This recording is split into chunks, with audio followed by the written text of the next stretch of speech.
بسم اللہ الرحمن الرحیم۔ جانوروں کے کچھ حقوق شریعت نے مقرر کیے ہیں۔ ان میں سب سے پہلا حق یہ آ جاتا ہے کہ ہم لوگ جب جانور قربانی کا لے کر آتے ہیں تو ہمارے بچے اس کو خواہ مخواہ دوڑاتے رہتے ہیں، حالانکہ زیرو چوزے تھک بھی سکتی ہے تو اس کی تھکاوٹ کا ہم لوگ خیال نہیں کرتے۔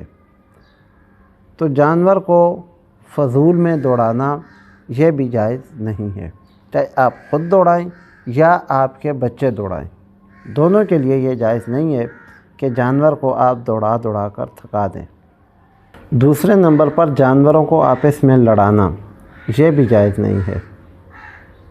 تیسری چیز جو ہے، جانور کے گلے میں ایسا پٹا ڈالنا جس سے اس کے زخمی ہونے کا اندیشہ ہو، ایسا پٹا ڈالنا بھی جانور کے گلے میں جائز نہیں ہے۔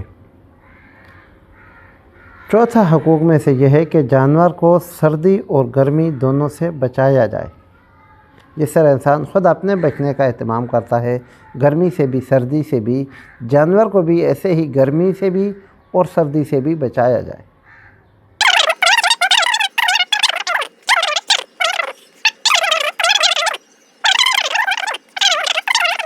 اب اگر آپ اپنا جانور تبدیل کرنا چاہتے ہیں تو اس میں دو طرح کے جانور ہوتے ہیں۔ ایک تو وہ جانور ہے جو آپ نے پالا پوسا، اس کو بڑا کیا اور دل میں یہ ارادہ تھا کہ میں اس کی قربانی کروں گا، پھر آپ کا یہ ارادہ تبدیل ہو گیا، آپ کی نیت بدل گئی، تو آپ اس کو بیچ سکتے ہیں، بیچ کے دوسرا لا سکتے ہیں۔ دوسرے نمبر پر وہ جانور ہے کہ آپ نے قربانی کی غرض سے خریدا، خریدنے کے بعد پھر آپ کو کوئی بندہ نفع دے رہا تھا، آپ نے وہ جانور بیچ دیا، تو نفع کے لیے جانور قربانی کا بیچنا یہ مناسب نہیں ہے۔ لیکن اگر آپ نے بیچ دیا تو پھر آپ دوسرا جانور لے کر آئیں گے۔ ایک مثال سمجھاتا ہوں، بات سمجھ آ جائے گی۔ آپ نے ایک جانور خریدا 1,20,000 روپے کا قربانی کے لیے، تو آپ اس کی قربانی کریں، لیکن آپ کی نیت بدل گئی، آپ نے اس کو فروخت کر دیا 1,30,000 یا 40,000 کا۔ دوسرا جانور آپ لے کر آتے ہیں، وہ آپ لے کر آتے ہیں جی 1,15,000 کا۔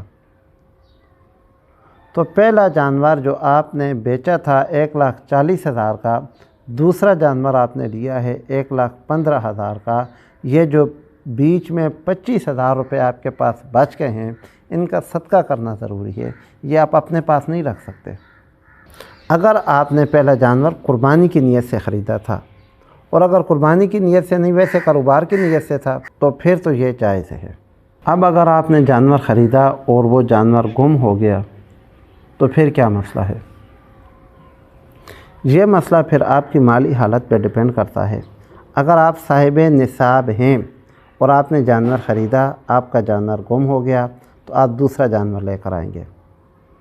اور اگر آپ صاحب نصاب نہیں ہیں، پھر آپ نے جانور لیا قربانی کے لیے، وہ آپ کا جانور جو ہے گم ہو گیا، تو آپ کے لیے دوسرا جانور لینا یہ ضروری نہیں ہے۔ تیسرے نمبر پر یہ آ جاتا ہے کہ آپ نے جانور لیا تب آپ صاحب نصاب تھے، کچھ دنوں کے بعد اللہ کا کرنا ایسا ہوا کہ آپ صاحب نصاب نہیں رہے اور آپ کا جانور بھی گم ہو گیا، تو اب آپ چونکہ صاحب نصاب نہیں رہے، اس لیے آپ کے لیے دوسرا جانور خریدنا یہ ضروری نہیں ہے۔ اب اگلا مسئلہ یہ ہے کہ ایک غریب آدمی نے جانور خریدا، وہ اس سے گم ہو گیا، تو اس کے لیے تو دوسرا جانور خریدنا ضروری نہیں تھا، پہلا بھی اس کے ذمہ قربانی واجب نہیں تھی، لیکن اس نے خرید لی۔ دوسرا اس نے پھر جا کے خرید لیا۔ اب دوسرا خریدنے کے بعد یہ ہے کہ اس کو پہلا جانور بھی اس کا مل گیا، تو اب یہ غریب آدمی دونوں جانوروں کی قربانی کرے گا۔ اور ایسا ہی اگر کسی امیر کے ساتھ ہوا، کسی صاحب نصاب کے ساتھ ہوا، اس نے جانور خریدا، خریدنے کے بعد یہ ہے کہ اس کا جانور گم ہو گیا، تو وہ جا کر دوسرا جانور لے کر آ جائے گا، یہ اس کے ذمہ ضروری ہے، قربانی اس پر فرض ہے۔ جب وہ دوسرا جانور لے کر آئے گا، پھر لے کر آنے کے بعد اس کو پہلا جانور مل گیا، تو اب وہ ایک ہی جانور ذبح کرے گا، دونوں کو ذبح نہیں کرے گا۔ اس کی وجہ کیا ہے؟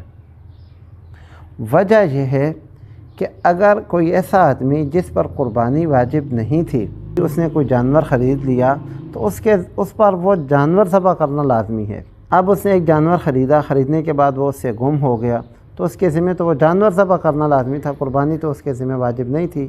اس نے دوسرا خریدا تو دوسرا جانور بھی اپنے ذمہ اس نے واجب کر لیا۔ اب جب اس کو پہلا جانور مل جائے گا تو وہ دونوں جانور اس کے ذمہ واجب تھے ان کو قربانی کرنا، تو اس کو دونوں جانور ذبح کرنا پڑیں گے۔